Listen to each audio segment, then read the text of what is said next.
House Speaker Kevin McCarthy today ordering an impeachment inquiry into President Joe Biden, citing serious and credible allegations. McCarthy went on to call it a culture of corruption. Directing our House committee to open a formal impeachment inquiry into President Joe Biden. This logical next step will give our committees the full power to gather all the facts and answers for the American public. Now, the inquiry will be led by Oversight Chair James Comer, in coordination with Judiciary Chairman Jim Jordan and Ways and Means Chairman Jason Smith. But some Republicans, like Representative Ken Buck from Colorado, skeptical of the move.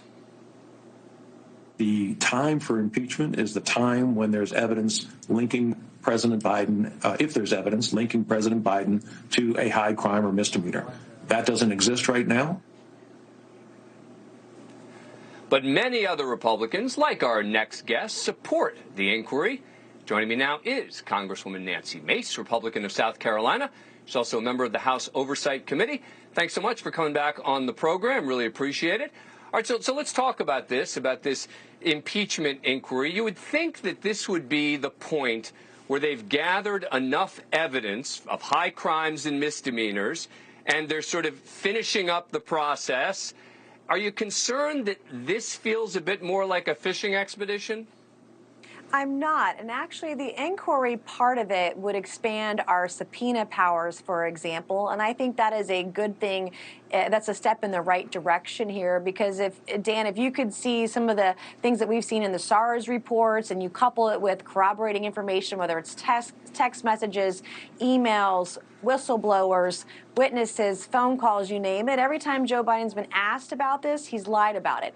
And so if we can expand our subpoena powers to an inquiry, I support it. If an inquiry gets us Joe Biden's bank records to confirm what we all believe, then I'm okay with that as well. It's not the next step into an impeachment vote, which is something totally different, but it just expands our ability to investigate what DOJ, FBI, and IRS have not fully done. But specifically, what documents has Congress subpoenaed so far, and not been able to get, and they've challenged it that they think this is going to change it on? Well, I would like to see other witnesses subpoenaed. I would like to have other whistleblowers be able to come forward. I'd like to talk to the bookkeeper. But they can do that now.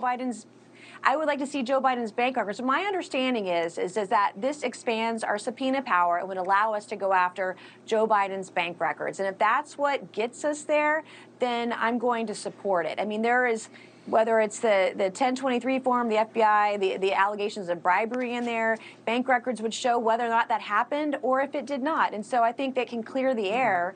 That evidence would help us clear the air or show that all those corrupt things happened. Yeah, it certainly could, and I think you're right that courts will probably look a little more generously at an impeachment inquiry. It's sort of a close call, but again, I'm just trying to figure out what got us here, right? I mean, you mentioned the 1023, for example. You know, and we started hearing about, oh, there are going to be text messages to back it up, and then everyone started backing off and saying, well, actually, we don't know if there are going to be text messages to back it up. I mean, it was this sort of thing that has almost no credibility, this 1023. I mean, it almost feels like no one really believes it anymore, and yet that's become the basis for moving forward with an impeachment inquiry. Well, I think of an impeachment inquiry as a big deal.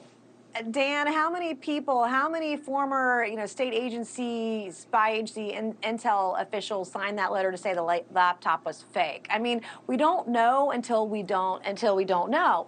But that's the thing with all of this. There are dozens and dozens of shell companies. We ought to be able to get all that information. The DOJ and the FBI, they stonewalled us over that 1023 document for months. And it shouldn't be that hard. And if Biden has done nothing wrong, why lie about it? If Biden has done nothing wrong, then looking under the hood and showing the American people that everything's above board here, but should be okay. Thank you for watching. Go to newsnationnow.com to find NewsNation on your cable provider.